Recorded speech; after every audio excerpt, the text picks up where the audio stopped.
All right, thank you everybody for being here. My name is Adam Hultman, and I'm here with the Alzheimer's Association. I'm the Northern California community educator, and today we're going to be talking about managing money.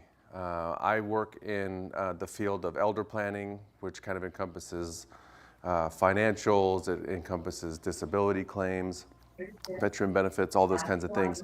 And so I'm an authority, and so I'm familiar with the material and the things that kind of go into the planning aspect of this. And so I'm going to walk through a presentation. This is a little bit different than our usual because there's not going to be any videos or anything to kind of tie into it. And I'm just going to get started since we're a little bit behind. Excuse me. So managing money, a caregiver's guide to finances. This is for caregivers. It's also for those who are interested in getting more information or maybe looking toward the future of needing some assistance with care. This project has been put together and sponsored by several different organizations. Can you guys see, can they see what I'm seeing? Yes. They can see the screen? All right, cool. So there's the steering committee. I'm not going to go through and read all of these, but these are the folks that help put this program together. Back here is just a little bit of, I can't read it from here, but it's just our normal disclaimer. Obviously, you're not to take this as financial advice. You're advised to go out and seek information on your own. This is just purely for educational purposes. So keeping the attorneys happy here, I'm going to move on to the next slide. So what we're going to be talking about. So we're going to describe how caregivers or how caregiving affects finances. We're going to do a list of legal and financial documents caregivers should put in place. Prepare and useful discussions about financial decisions and planning. We're going to talk about how to have those conversations. We're going to identify steps to lower the chances of financial abuse and fraud, which is important. And then we're going to begin to create a backup plan in the event that you, the caregiver, can no longer provide care. So we're going to try to cover all these in depth. I'm going to keep moving along. I can take questions during the presentation if something pops up, but if it's something you feel that can wait till the end, let's go ahead and do that. Any immediate questions? No? All right. So key terms, caregiving or care partner. This is just describing who they are. It's a family member, friend, or legal guardian who supports someone with their health needs and well-being. It's someone who manages money or pays for expenses for another person. Another word for that could be fiduciary, but for the most part, that identifies the role of a caregiver. Finances, what are finances? Money and things that are worth money. Pretty straightforward. Financial literacy, understanding how to manage money from handling day-to-day expenses to planning for the future, right? Financial literacy. So we're hoping that you walk away with a little bit more knowledge today. We're going to talk about different types of retirement accounts, different types of assets, those kinds of things. So we're going to start with costs of caregiving. So financial literacy is especially important for caregivers because it provides them with the knowledge and skills needed to better support themselves and others. This is a question to kind of test your knowledge. What percentage of caregivers have out-of-pocket expenses related to caregiving? Does anyone want to take a guess? Well, I just lost it.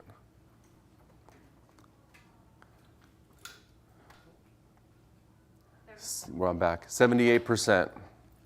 So 78% of caregivers are coming out of pocket for their own expenses, out of their pocket for someone else's expenses, the person they're caregiving for.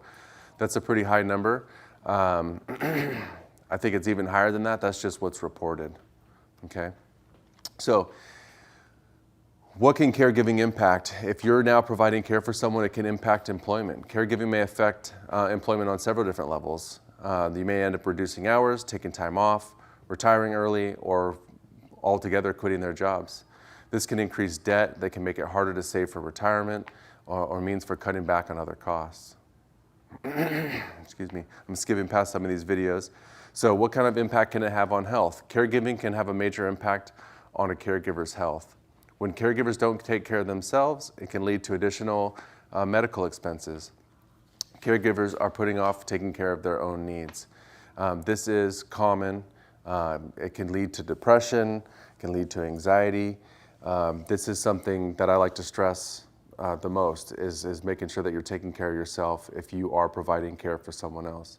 My mom has been ill for 1 year, and for the past 6 months, my dad has been stepping in and helping with all the caregiving, and he refuses to bring in any additional help, and you can see the wear and tear on his emotional health, as well as his physical health.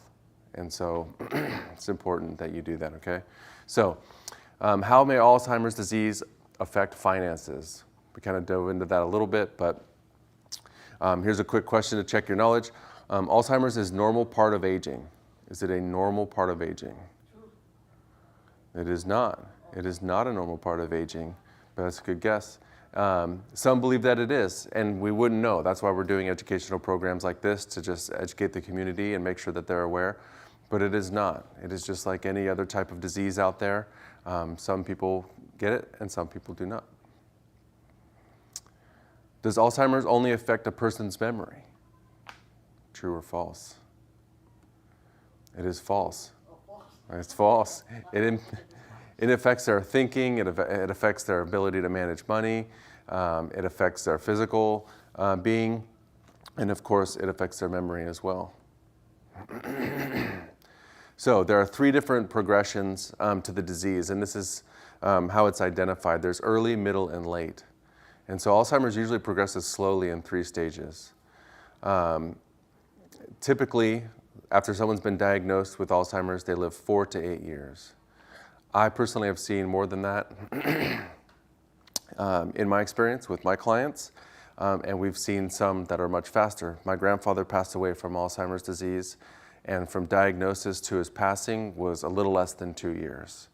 And so what we don't know about the disease is how quickly it can progress. It can be slow, it can be fast, it can be moderate. There's no rhyme or reason to that right now with what we know. And so it's important to try to catch it early and try to monitor it. And so as the person advances through the disease, care needs increase, and so does the cost of care. So, impact on ability to manage money. In the beginning, people may have trouble managing their money or remembering to pay bills. As the disease gets worse, they will no longer be able to communicate their wishes and make financial decisions. Early planning allows the person to participate in decisions about finances and future care. We typically will notice early on. I am here local. I've got an office out of Rockland, and I'm also in Marin. And I have a fairly large book of business clients. And so I work with mainly retirees, and so I've got quite the experience in seeing people transition or be diagnosed and how things change. And we typically will start to see the mail pile up. We'll typically see a letter from PG&E that PG&E hasn't been paid for several months. There is a difference between forgetting to pay one bill and things starting to pile up and just a complete neglect of paying bills. And so that's definitely something that you can look out for early stages. One of the other things I wanted to mention was here is talking about dignity, really, which is being able to kind of, have your own wishes carried out, whatever your wishes are, if you are the one with Alzheimer's or you are the caregiver. Either way, you want to try to communicate that as early as possible. How they want to live their life. Do they want to remain at home? Do they want to be at a facility? All of those things are super important while they're able to make those decisions.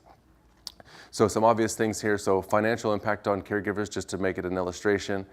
Income typically goes down. We saw that 78% of caregivers are coming out of pocket for medical expenses that are not even their own. And then as we see the disease progress, we see expenses typically increase. And so here are some unique challenges for dementia caregivers. Caregiving has twice the average out-of-pocket caregiving costs. It's twice as expensive as other types of diseases and other kinds of care that are provided. 30 to 40% of dementia caregivers experience depression. 44% of caregivers have anxiety, and typically we see women experiencing the most stress when it comes to caregiving, usually because women tend to be the caregiver in life and raising children and those types of things. They're typically the first ones to step up to assist with this. So some things to keep in mind, I mentioned taking care of yourself mental health, physical health is going to be extremely important if you are providing care for somebody. It's beyond just managing finances and figuring out what type of accounts or what. It's really the most important thing is taking care of yourself first. So here's a question for you. Can people younger than 65 develop Alzheimer's? True. That is true. Okay, people younger, it's an early onset. It happens. I do a significant amount of disability claims, and it comes up quite often. As early as 45 years old, we've seen, at least I've experienced. And so most definitely you can experience it under the age of 65, and it is something to keep an eye out for. Sometimes it can be looked over as someone being forgetful or just getting older. At the end of the day, it is possible that they could have early onset Alzheimer's. So something to keep in mind.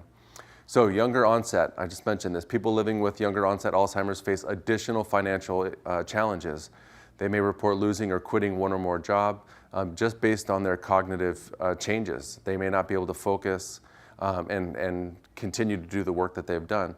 As a result, some are not able to maximize benefits such as disability insurance, I just mentioned that, and then FMLA protections or COBRA. If they have to end their career early, there's a significant gap there where they're not able to, build the savings, build the retirement, or even pay into the disability insurance program to maximize that. Typically, we're seeing, ages 45 to 55 or 60 are some of the highest earning years for people, for individuals altogether. So people living with younger onset Alzheimer's and their care partners have less time to plan for the future, including saving for retirement, as I mentioned. Care partners for these individuals face unique financial challenges. They may have to return to work, they may have to increase hours or get another job to make up for the loss of income. This is if it's a partner. Many still have children at home and face increased costs of raising a family. They're no longer able to save for the children's education, other family expenses.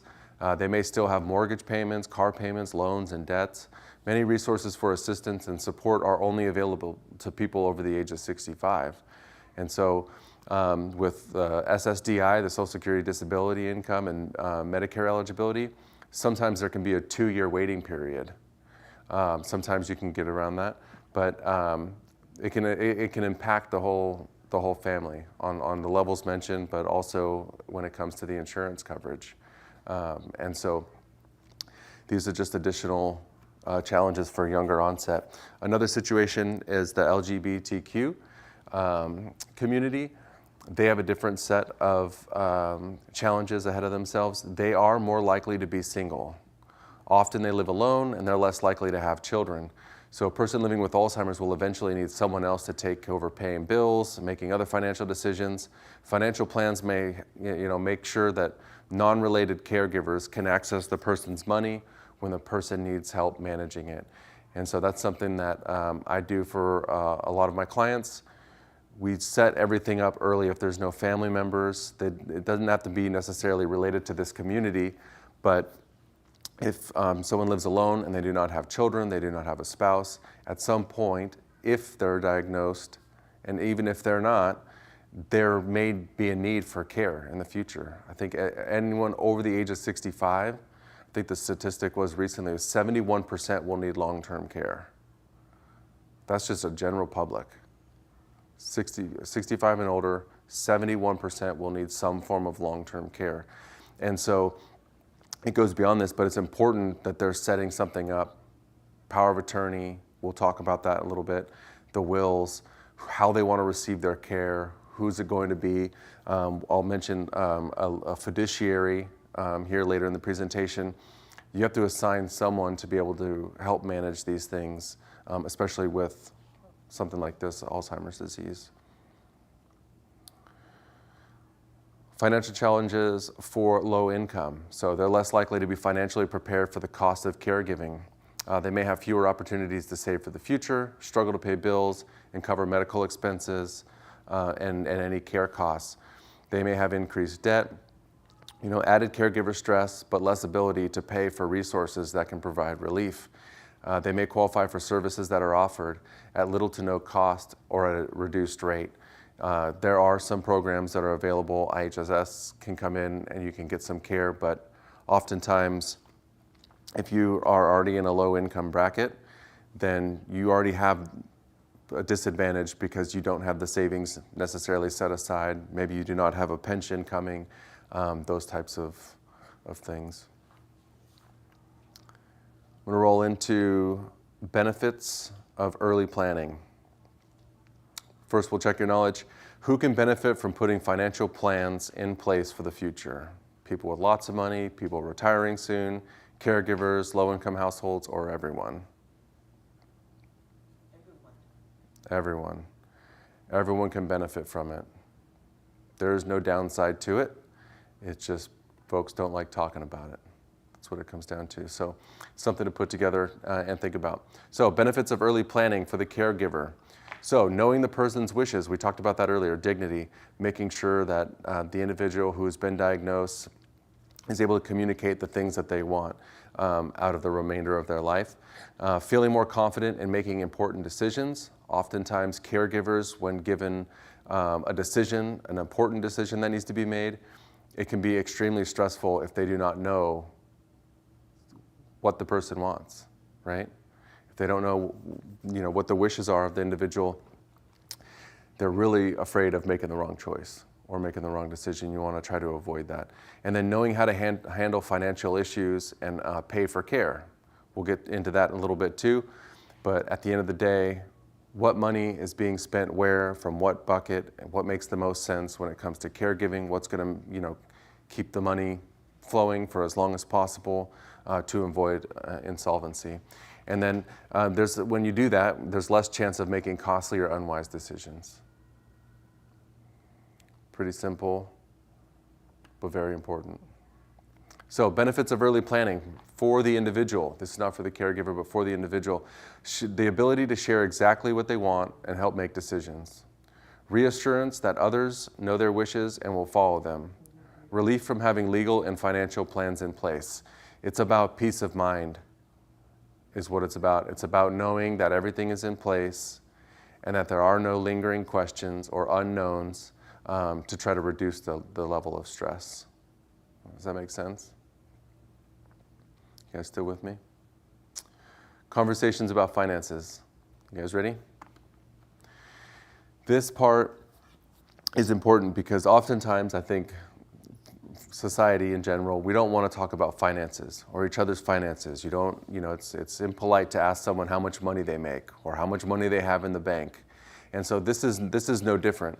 You're still sitting down with someone, whoever they may be, whether they're a loved one, a friend, whoever it may be, and you're going to have a conversation about where the money is, what the plan was for the money, how it's going to be spent in the event that there's, care needs.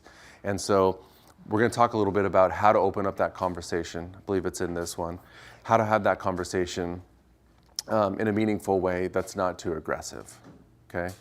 And so talking about money can make people feel anxious and uncomfortable, making it hard to know how to start the conversation. So starting a discussion about finances. Write down your goals and document what you'll review or discuss. So you're going in with a plan.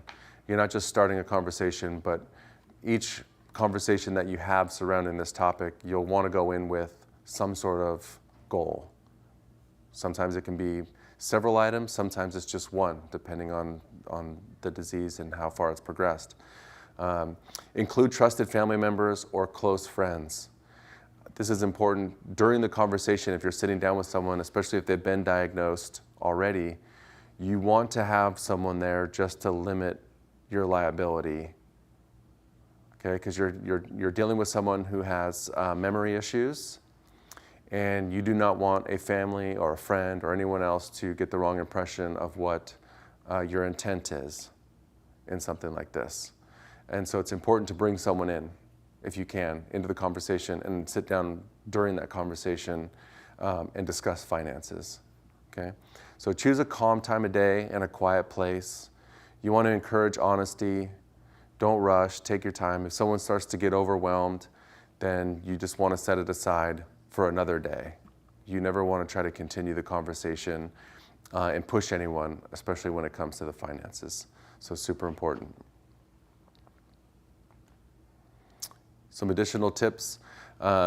Know that it can be hard to ask for help managing finances, especially for someone living with dementia. Sometimes they can be embarrassed, whether it's about their disease or whether they don't want it to be known that they haven't handled their finances well, or they're private and they just don't want to share the information. There's definitely different tiers to it. And then ask about the person's wishes. Don't judge the person and the decisions that they've made in the past. It's important. You want the conversation to feel calm, like it says. It says, if the person has difficulty communicating, speak in short sentences and pause to make sure they understand what's being said. Give them plenty of time to respond. If they need to see it written down, what have you, you just want to be respectful to give them the time they need to respond. And then if the conversation becomes stressful, stop and try again later. I mentioned that a moment ago. Just set it aside for a different time of day or a different day of the week. And then try to end on a positive note. That's going to be important. And then it talks about checking in regularly. When you get to this point where you're discussing finances and how they'll be spent and where they'll be spent, you want to check in regularly, and we'll talk about the fraud and abuse later, financial abuse later. But you want to try to keep a pulse on things and make sure they understand too what's happening with the finances and where it's being spent. So here are some positive statements. These are some things that you can kind of note down for yourself if you find yourself in the conversation. It's just a way for you to get started, okay?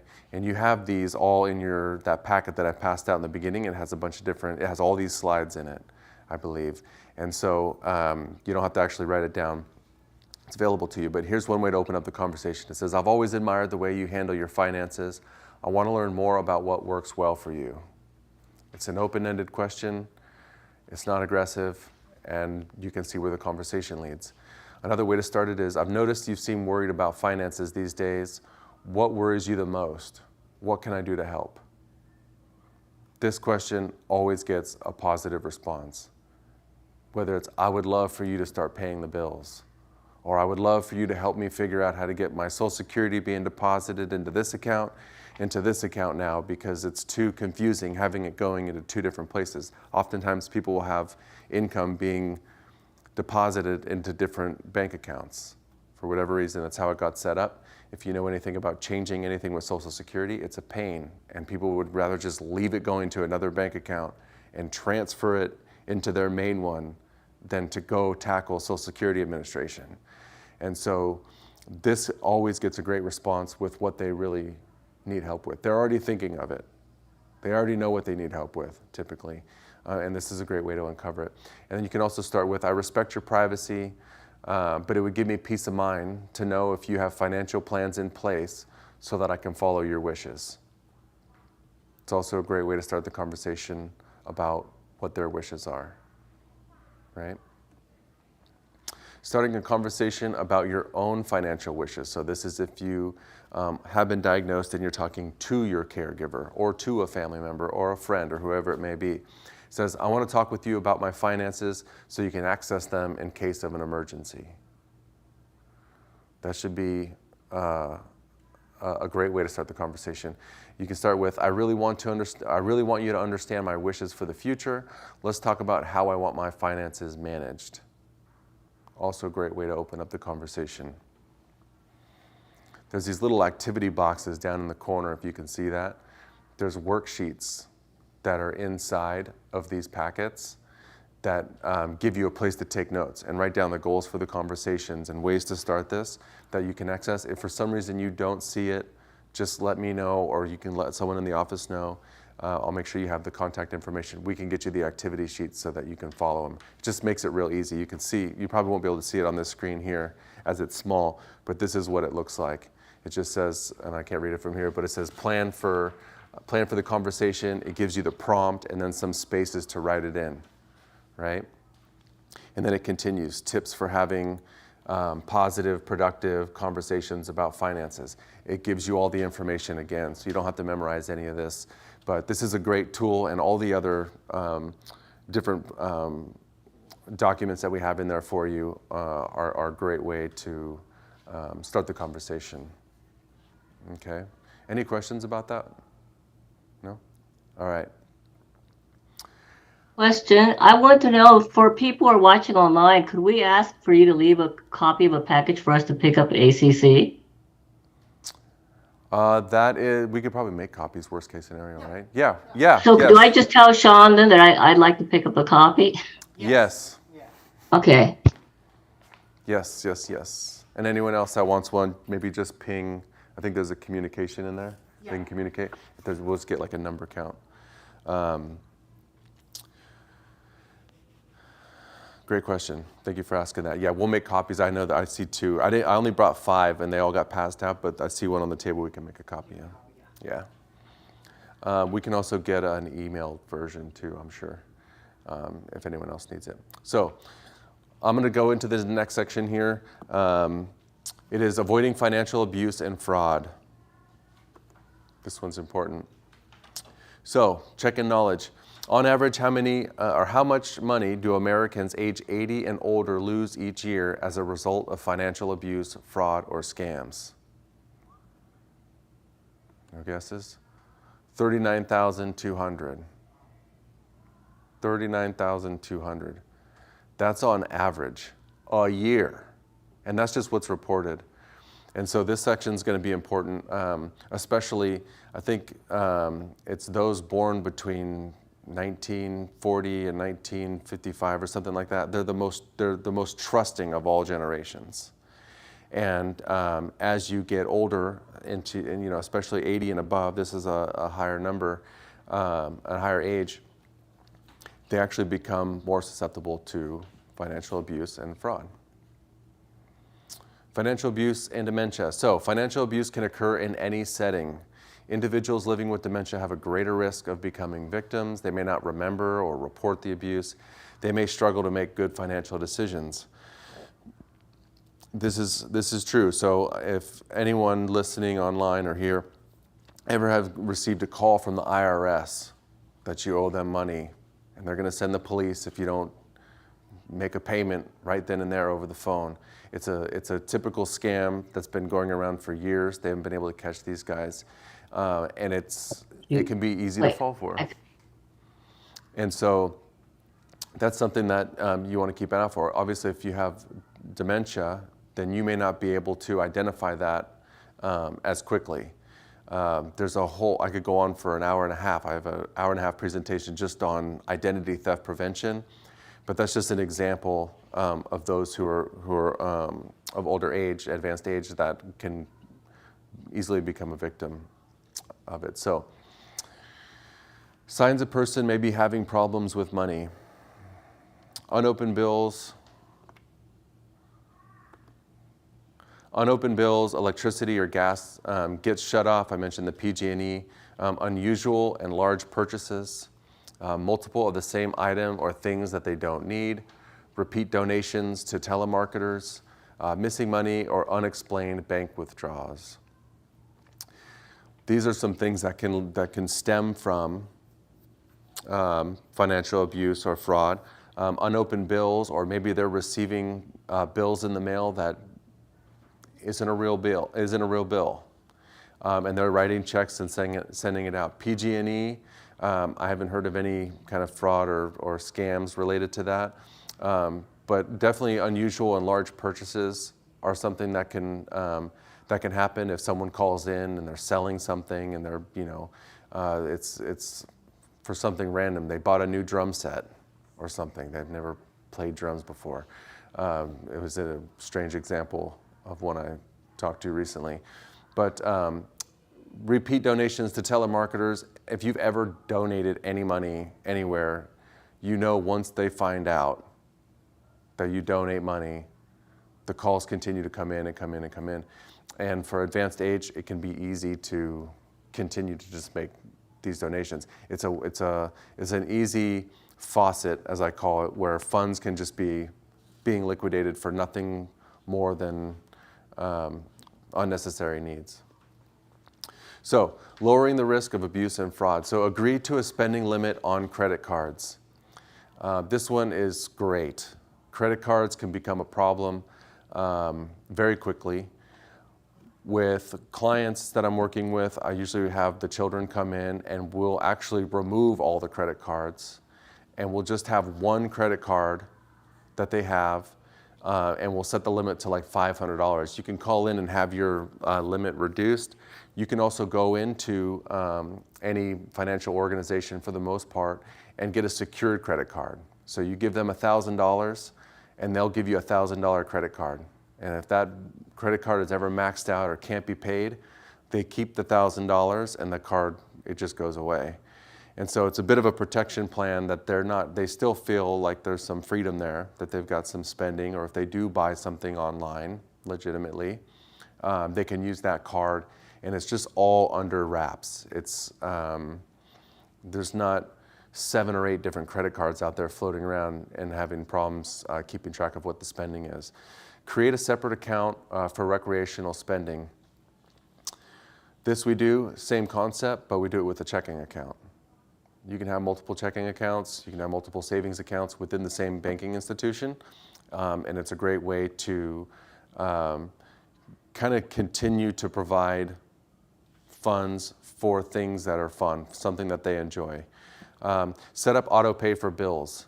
This one's easy. Usually by now, if someone even on early onset, the children have taken over or the caregiver's taken over and set up automatic bill payments so that nothing is getting missed at the end of each month.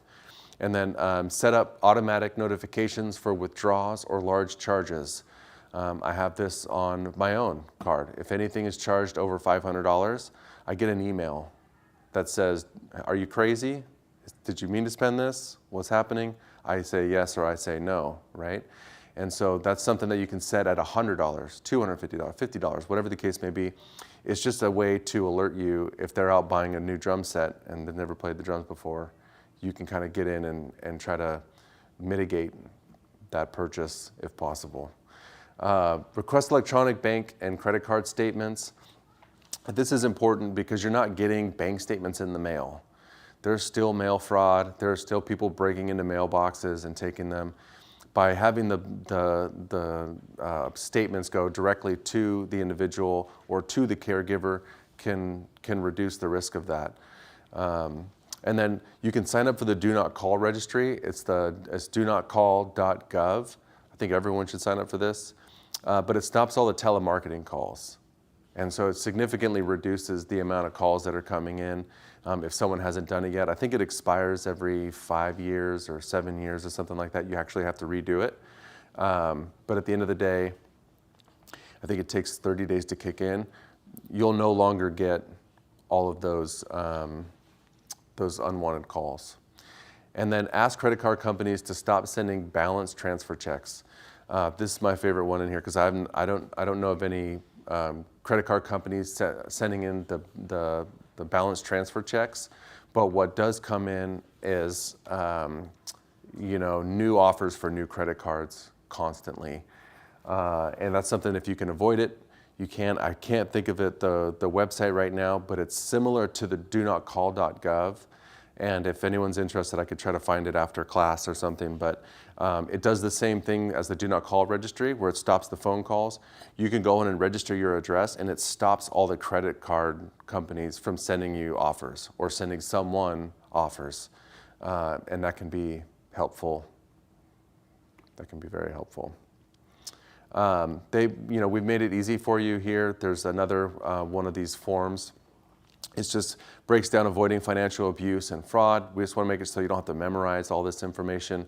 But you have this worksheet in the packet as well. You can go through, check the boxes, and follow some of the things that we've just talked about. Identifying financial and legal needs. So let's look at income and spending. These are a little tricky. This is the first time navigating with this pad. I may have to switch up as I go through, but we're going to take a look at each one of these. So look at income and spending. Write down cash in and cash out. How much money is being deposited? You would need access to the bank statements at this point if you're assisting someone, or for some, doing it yourself. You get the bank statements out. You can see what's being deposited, and then you can look at also what's being spent and where it's being spent. See if there are any places to cut back on spending. Oftentimes, especially nowadays, there's different subscription services. Sometimes people are paying way too much for their cable. Maybe they're not even watching TV anymore. There's different scenarios, but you'll be able to find ways to try to cut some spending. And then you want to build up a savings for unexpected care costs. It will happen.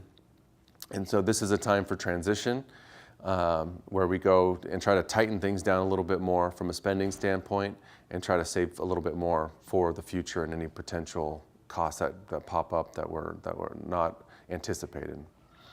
Take inventory of assets and debts. Just to give you a definition, assets, anything owned that has value, like a house, car, bank account, or stocks. Debt, money that has been borrowed and paid back over time, like credit cards and loans. These are just definitions. We'll get into what assets and the different types here momentarily. Identify the cost of care.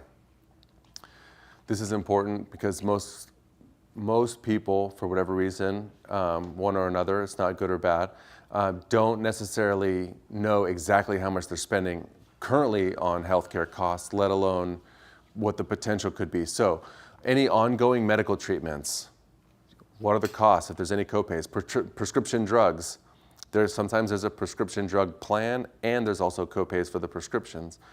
Personal care supplies, adult day services.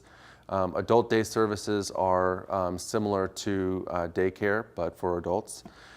In-home care services, if there are any, that's when someone's coming to your home in order to provide care on whatever level that may be, or full-time residential care services. Some folks do not know how much they are spending each month for the facility that they live at, whether it's retirement, independent, assisted. You just want to go through and take inventory and just go through everything and identify the cost so you've got an idea of where you or they are at. And then make arrangements for ongoing financial responsibilities. Who's going to be paying the bills? Who's arranging for benefit claims if there's a long-term care policy?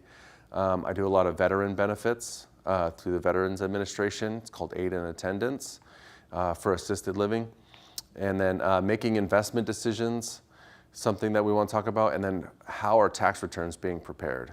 Who's preparing them? Who's collecting the documents? All of those things need to be considered when organizing the finances. To make it easy for you, again, there's another worksheet in here, and it breaks down in all the different boxes. Here's what's going out, here's what's coming in. On the back page, it shows you everything that you need to think about. Transportation, whether it's gas, auto insurance, car payments, anything that's spent on fuel, and it goes through and kind of breaks these all down for you to make it real easy. Okay, so here are some common funding sources. So now we're talking about the different types of assets that are available. We're going to talk about different federal and state programs that are available that you can try to lean on in the event that you need to. So first thing, personal resources. So the first thing is income. That's easy. But where are the income sources coming from? Social Security, some people have it, some people do not. If there's a pension, could be CalPERS, it could be a pension from another state agency or federal pension. There are different resources, but income in general is just anything that's being deposited that they're paying taxes on for the most part at the end of each year, okay? We're just gonna wrap it all in one, with one word, income. Then you have different types of assets. So assets, 401k, 403b, 457, these are retirement accounts where taxes have not been paid yet. It's called qualified assets. Taxes have not been paid yet. That's its own. Some people call them retirement accounts because you're not supposed to get into it until retirement. In fact, there are penalties if you get into it before 59 and a half.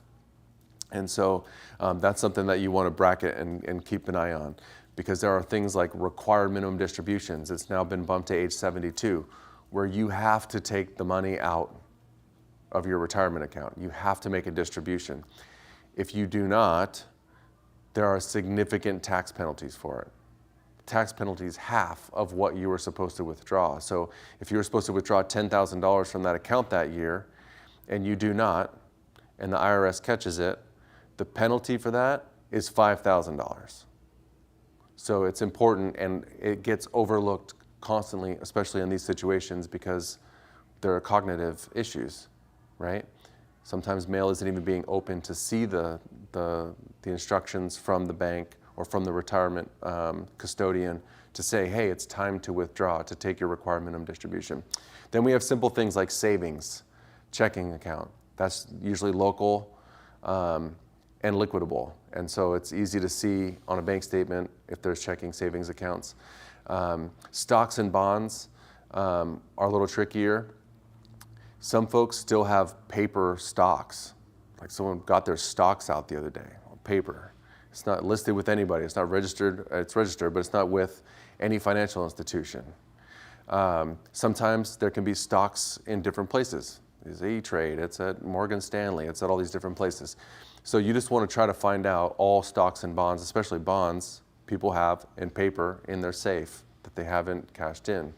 And so you want to try to take an inventory of all of that and keep that in mind when you ask someone, like, you have bonds? Yeah, well, I have bonds with Morgan Stanley and I have bonds with the government, just on paper, right? And then personal property, not as important, but things that are of value, maybe a vehicle that's paid off that's not being used, that can be considered a resource, right? If it's sold, then there's a liquidable potential value there. So things of that nature. Does that make sense? Are there any questions on types of assets? No? Okay. Federally funded resources. So what are these? I'm going to go through the Fed and then the state. These are resources for individuals on a federal or state level that if you're in a situation either needing some form of care, health care, can kick in and help you.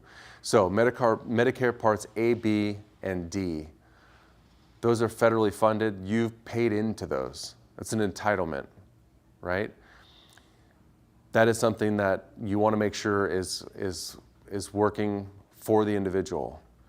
So there's different types of healthcare plans. I'm not going to get into all of them, but you notice that it leaves out Part C. It just says Part A, B, and D. D is a drug plan. C, I say C is for choice, because you may have a Medicare supplement on like traditional Medicare, or you may have like a Kaiser situation where you're outside of your typical Medicare. It's typically called Advantage. Okay, so any kind of Advantage plan could be with Kaiser, could be with Sutter, UC Davis, but make sure that that health plan fits the needs of the individual for whatever that future may be. So that's an easy one. Social Security Disability Insurance. So SSDI is something that is also paid into, that most individuals pay into when they pay taxes each year. And depending on your age, if you're under age 62, then you may have Social Security Disability Insurance available to you. I could go on for 4 hours on Social Security Disability Insurance, also supplemental security income. But at the end of the day, there are some small windows where you could take advantage of that. You just need to talk to a representative who is familiar with something like that. Veteran benefits. I mentioned earlier, aid and attendance. VA benefits are huge. They are for veterans and spouses or widows of a veteran. And it's a benefit that it's more of a claim than a benefit, but it's a claim that you would file, and it's for assisted living. So you need to have assistance with at least 2 daily living activities before you can qualify for veteran benefits. It's something to look into if you're not sure. And then we have Compassionate Allowance Initiative. I am not sure exactly what that is, but I'm sure Google would let us know. I am the most familiar with the Medicare, the VA benefits, disability income. We'll get into state next, but those resources I know are consistently leaned upon for situations like this. And so it's something to keep in mind. It's also in your notes, so you've got a list. And then we'll talk about the state-funded resources. So this says Medicaid, and just to declare, it's not Medicare, but Medicaid. Medicaid is the highest form of subsidy for health insurance. Medicaid is the term used for the nation. In California, we call it Medi-Cal. Medi-Cal, if you've heard it. And it's not Medicare, it's Medi-Cal. And so Medi-Cal is when you have less than $2,000 in the bank, like full assets, liquidable assets. You can own a house, you can own a car, but beyond that, you need to be in a financial position where you do not have resources to pay for care. That's where you need to be. And so Medi-Cal, you could apply for that and see if you qualify. Medigap is something that bridges you from when you retire to age 65 when Medicare kicks in. It's not a resource that's available to you, but there are some programs out there that you could buy into to help close that gap when it comes to the insurance. So it's something that you want to look into. Oftentimes people think, well, I can't retire at 62. I don't get Medicare until 65. What am I going to do in between now and then?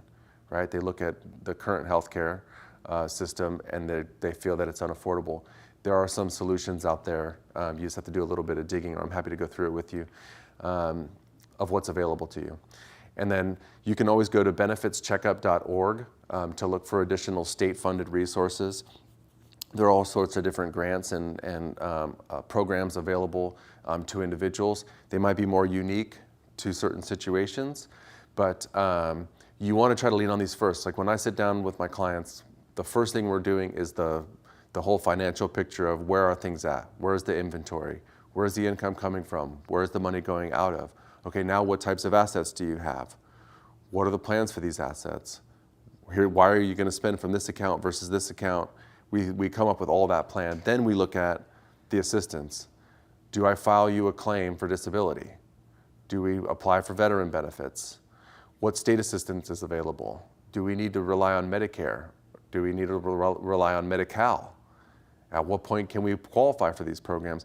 You want to try to map it all out so that it's all in succession and you have a plan that's ahead of you that can be relied on by anyone. The person who's been diagnosed, their caregiver, or in the event that caregiver can no longer assist, that whoever's taking over can easily pick up this plan and know exactly what to do. Does that make sense? Any questions? No? All right. Organizing legal plans. Tips for legal planning. Legal planning makes sure a person can designate a trusted family member or friend to make financial decisions for them, or any decisions at that point. Review and update documents. This is important. Take inventory of and review legal documents that are already in place and make any updates if necessary. At the very least, make sure you have these documents in place and that they are up to date. Durable power of attorney, both financial and healthcare. In California, there's an advanced healthcare directive form. It's free, it's online, that you can access. That's the healthcare directive. That's your healthcare power of attorney, quote unquote. Durable power of attorney covers everything else. It covers everything else. And then you want to make sure that you have a living will. The living will is just going to let the probate court know who's in charge, really. There are some things you could talk to individuals about whether or not you need a trust. And it just depends on who you want to talk to about that. But at the end of the day, these are the most important things to have up to date from a basic level of financial documents. Durable power of attorney, and then remember that healthcare is not wrapped into a durable power of attorney in California. It's its own form. It's the Advanced Healthcare Directive. If you type that into Google, PDF pops up, a blank one. You can print it right out. It's the same for everybody, and you can fill it out. When we do estate planning, when we do the trust and the wills and all that, we just do the Advanced Healthcare Directive at the same time. We have a notary in front of us, and it's simple. That way you have everything covered. Organizing legal plans. I love this one. It makes it super simple. On the back page, it says review and update documents. It says living will, and then do you need it? Do you already have it? Does it need to be updated? Unless you're an attorney, you're not going to know whether it needs to be updated or not. If it's from 20 years ago and it's a trust, it's an AB trust, you can't replace that thing fast enough. But unless you are in this field, you're not going to know. So you want to try to get in touch with the original attorney that prepared it. Maybe you can get a review done for free locally with someone new. It just kind of depends on what you want to do. But whether or not it needs to be updated, you have to check with someone who does estate planning for a living. You have to. But if you have it in place, that's a good sign. It's a good thing. Just want to make sure it's still good if it's been years and years and years. All right, so to find professionals near you, visit these resources. So legal documents, or any legal needs. There's Alzheimer's Association and AARP Community Resource Finder. You can go online. It's a short URL and pull up all the different resources. It has Elder Care Locator on there at eldercare.acl. I won't read through all these. Also in your notes and in the presentation packet. But there are many different resources out there that you can lean on. American Association of Elder Law Attorneys. These are just lists of people. They're just lists of people. If you know someone that knows someone, that's always great to get a referral. Most of the folks that I end up working with that are new are from referrals. It's not from some list that I'm on online. And so try to find someone that's had a great experience already with a service team or with a law group. And the same thing goes for financial. Association of Financial Professionals. It's a list. There's good ones, there's bad ones. See if you can get a referral for one from a friend or a family member. And there's additional ones on here. They've got the bankruptcy court trustee's office. Sometimes that's necessary. But all the needs that you could come across, there are resources available to you online. Okay, this is the last one. We were going to a 4? 4:30 is... 4:30? Yeah, but we can end early if you want. Yeah, and I'll answer any questions too at the end, if there's any questions at the end. So this is the last module here. It's just about creating a backup plan. I can't stress this enough. The idea that a caregiver will be there for always and forever for an individual it's difficult to rely on because caregivers can get burnt out. They can have their own health needs. They can have other family members that have a higher priority come up that need their assistance. There's all sorts of reasons why a caregiver may need to hand off to someone new. So we're just going to talk about creating a backup plan. So talk with friends and family about who could take over different caregiving responsibilities. Not only in the event that you need to change or you need to relieve yourself, but in the event that you need a week off, or 2 days off, or a day off, or an afternoon off. Have someone lined up. It's important.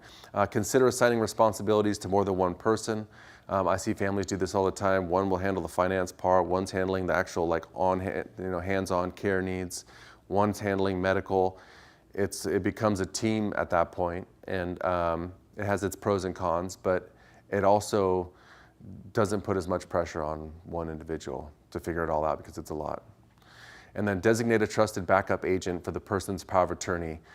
If you do, like when we do them, or if you work with an attorney, they're already talking about backup powers of attorney, like who the backup would be, not just on the power of attorney, but on the will and on the trust and on the advanced healthcare directive. It all calls for an additional person to be assigned. If for some reason there is no power of attorney, it's even more important that someone's a backup. And then the conversation should be surrounding the legal representation of it, which is the power of attorney, putting someone in charge legally. And then keep an up-to-date list of medical information for the person. This one people do their best at, but it's nice when it's available. The different medications and contact information for doctors or anyone else who's involved in the person's care.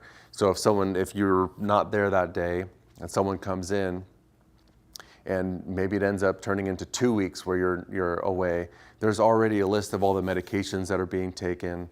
If they need to get in touch with a doctor for some reason because there's an unexpected health change, then they know exactly what to do. They know exactly who to contact because there's a list.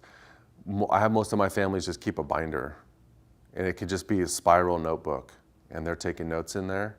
It's just a dialogue that can kind of continue. You know, we added a new medication, and it goes to flip to the back, and they add the medication. We removed a medication, cross it out, they date it. Whatever works for the family or the individual. Taking care of your health. So as a caregiver, the best thing you could do for the person you're caring for is to stay physically and emotionally strong. I've mentioned this several times throughout. Visit the doctor regularly, eat well, stay physically active, even if it's a walk, short walk. Look into respite care and other support services. If you're not familiar with what respite care is it's a break. It's a short vacation. Respite care is usually referred to by assisted living facilities. Some independent do it, but it's just a short-term thing. They're going to go for 30 days and stay at X community. And there's care there, everything that they need there, and it gives someone somewhat of a short sabbatical or a break. And then ask for and accept help from others. Don't be afraid. Sometimes we feel bad about reaching out to other family members to assist. Sometimes they feel just as bad for not helping. And so just seeing if you can request some additional help goes a long way, and it can help you stay mentally fit. And then build a care team to assist with caregiving and responsibilities. This one's a little bit more difficult, but it's really just the small circle of trusted folks, family, friends, whoever it may be. But they know what's going on, and it's communicated kind of throughout, so that in the event someone needs to step in, they can. Pretty simple. Alzheimer's Association, it's available whenever and wherever you need reliable information and support. They have a 24/7 hotline. They call it a helpline, but it's 800-272-3900. It's all over any packet of information that you have. It's a fantastic resource, and you can call it at any moment. You can go to alz.org and get some more information there if you feel like reading up on it. And then there are communities nationwide, the /CRF. There's a ton of information there for you too. We just want to make sure that you know that at any moment you need any resources, that you can call the association and you'll be able to get it. So just something to keep in mind. I end all of my classes this way, no matter what topic I'm discussing. But write down like a couple things that you learned today that you want to take action on. If something, one thing, two things that really stuck out for you. It's important that you learn about this, but if you are in an existing situation where you're caring for someone who's been diagnosed, or you've recently been diagnosed and it's very early on, there are so many things that we covered that are important that there should be one or two things for you to try to tackle. And so if there's anything that you can do, set yourself in within the next 3 weeks, I really want to make sure that I figure out how I'm going to start the conversation about finances. Or how can I start taking care of myself? Within the next 3 weeks, I want to go on 2 walks. Doesn't matter. I'm going to ask for help next week because I'm getting burnt out. Whatever it may be, just try to do something from today. Often people will come and they'll learn and they get the information and they leave and they don't ever do anything at all. And that's what I don't like to have happen.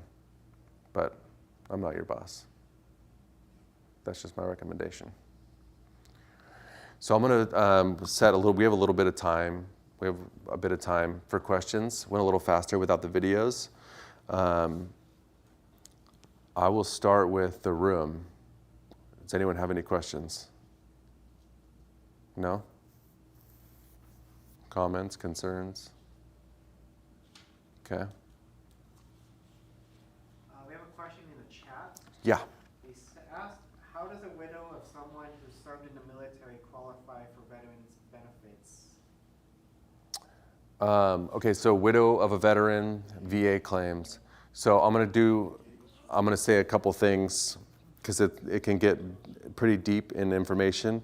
But as long as the veteran served 90 consecutive days, the veteran has had to have served 90 consecutive days.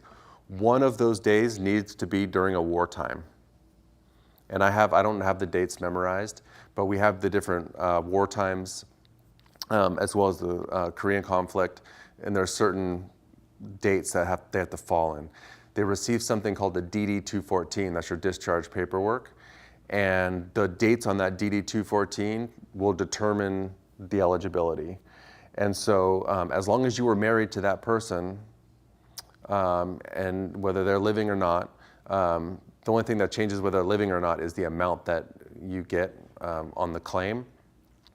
But those are the very basic requirements. 90 consecutive days of service. One of those days had to fall in a wartime.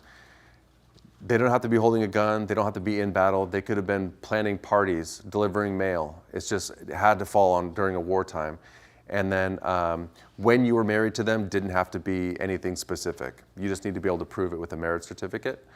And then if you want to get more information or you need assistance filing a claim, you can text me and I can get you the information, and we can set up a time to talk, maybe 15 minutes. And I can break it all down for you. We process 25 to 30 of these claims a month. And so I'm very familiar with the process. Our accredited claims agents handle everything. And it's no cost. This isn't a way for me to benefit monetarily. It's something we do for our veterans. And then you could text 916 580 9484. And even if you just type VA benefits or veteran benefits, so it's 916 580 9484. And again, my name is Adam Hultman. You could text anything. If you had a question about disability claims or VA benefits or whatever, you could text that number and I'll get in touch with you and we can talk about it. I hope that answers your question. But those are the real basics. If they don't fall, if the veteran didn't serve 90 consecutive days and one of those days wasn't a wartime and you were never married to him, then it's not going to be possible. But if you check those simple boxes, then there's a really good chance you will. I hope that helps. And let me know if it didn't, and I can try to answer it a different way.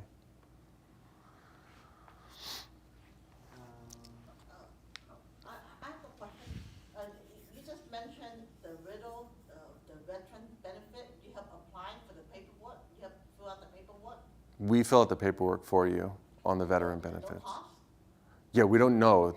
The way that we interpret the law for the VA benefits is you do not charge a veteran or a widow of a veteran or whatever, you do not charge them to file a claim. Pay for some of the caregiving expense?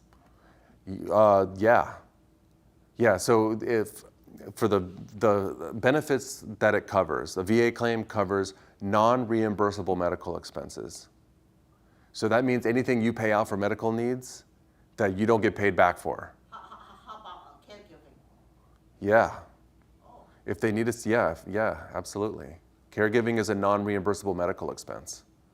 So if someone's coming in and assisting during the day and you're spending $2,000 a month for that, then the VA will look at it, and there's different requirements. There's no income requirement. If you make $10,000 a month and you're paying out $12,000 a month for care, like let's say assisted living or memory care, then you qualify for the benefit. There's other little ancillary things I'll get into, but that's how it works, is they look at how much is going out toward medical and then how much are you bringing in. Does that make sense? okay. I'll call you. You could text me or call that number, yeah, and we can go through it. And again, there's no secret way. They don't pay us or anything. It's just we're an It's extent. a long time for them to process the paperwork. It can take, so a VA claim can take anywhere from, it could take 6 months to a year, depending on the situation. If we've had folks come in and like the veteran's been married like 7 times, I know. and you got to get divorced, it's like you got to prove all these, But if it's for simple stuff, it's usually we can get it approved in like 6 months. About 6 months. Yeah, maybe faster. Okay. Yeah. Any other questions? Well, I actually have a father-in-law that's a veteran, Uh-huh. And he had caregiving, and we paid for the caregiving expense out. We all chipped in to help pay. Yeah. But since then, he passed away. But the mother-in-law is still alive. You know, we pay. All the, Yeah. all the kids chip in. Yeah, And that our co- in-law, I still gotta chip in. we can get him reimbursed for all that, and you all would pay less. We reimbursed. Oh, They would start reimbursing her, okay. but then you would all have to chip in much less I see. because That's good to know. We started the paperwork, it was a big packet. yeah, good luck. Yeah. Then we stopped filling up because it was too much work. Yeah, exactly. Didn't quite, and then we said, oh, you can't wait a whole year. But you know what? 5 years later, we still pay caregiving. Yeah, exactly. 99 years old already. We do all that for you. We fill out the application and then you sign it. We mail it in. We manage the whole process. We pay someone, Kingsley, to do it all. Brother-in-law, no. I personally don't do it. We have like a manager that's all she does is our estate planning stuff and manages the Okay. VA claims. That's good to know. I said, well, you're too lazy to apply. 5 years later, we pay every month. All the kids Yeah. chip in. Yeah, I think for like a widow of a veteran, it pays over $1,300 or about $1,300 a month. Oh, that's good to know, because we pay a lot for the caregiving. Caregiving, even minimum wage is $50,000. Yeah, Quite a bit when you're talking about 24/7. yeah, I know, yeah, At home caregiving, okay. yeah. Okay. It's worth trying to get more information on that. Yeah, The phone number will call. yes, anytime. Any other questions from the chat? Yes. What do you got?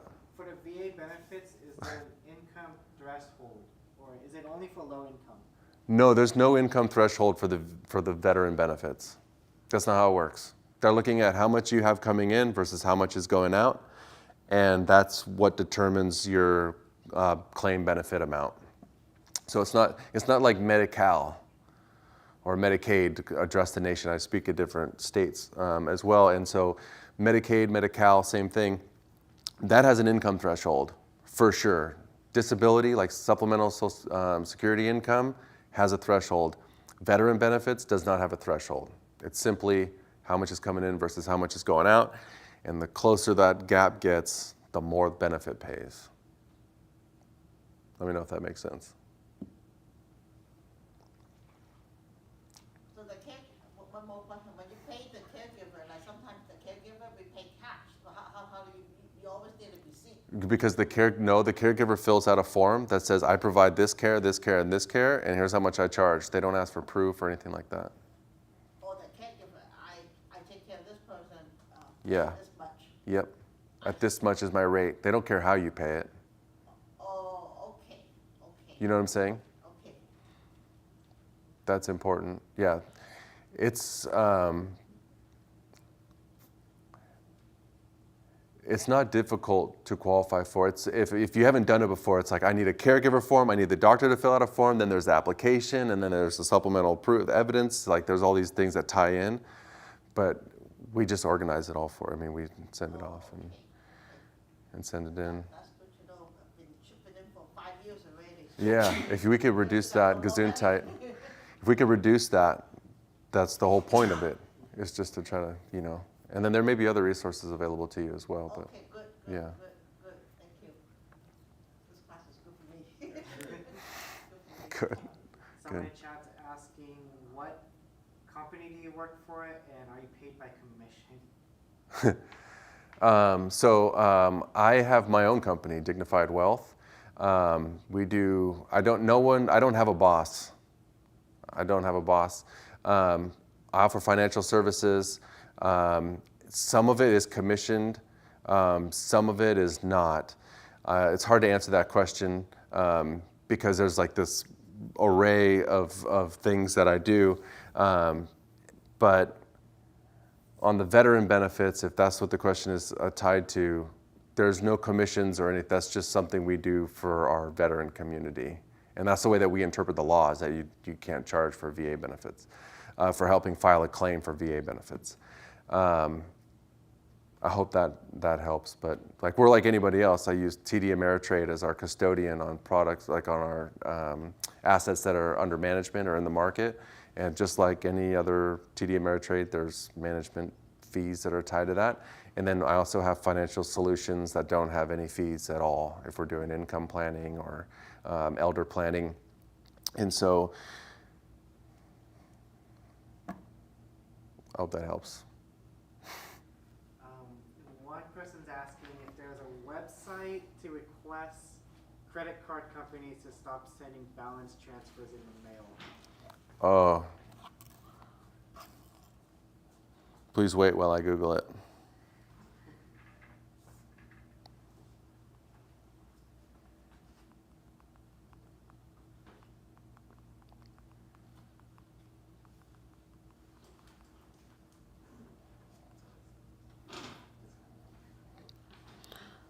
All right.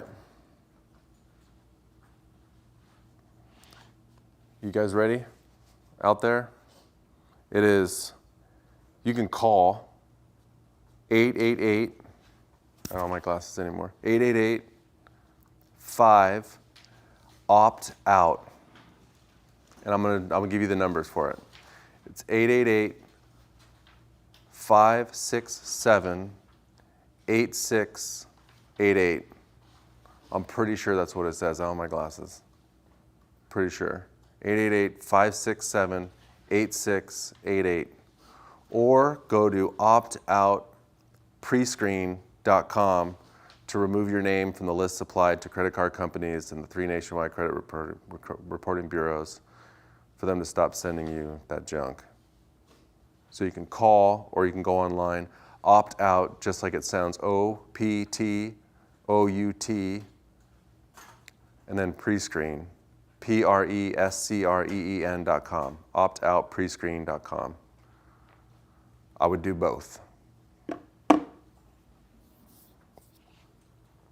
I couldn't remember that during the class. That's all the questions I have in the chat so far. Okay. 424. Thank you, everyone online, for being here. I appreciate it. And thank you, everyone here. I will, that's good? Okay, thank you. Have a great day. Thanks, everybody.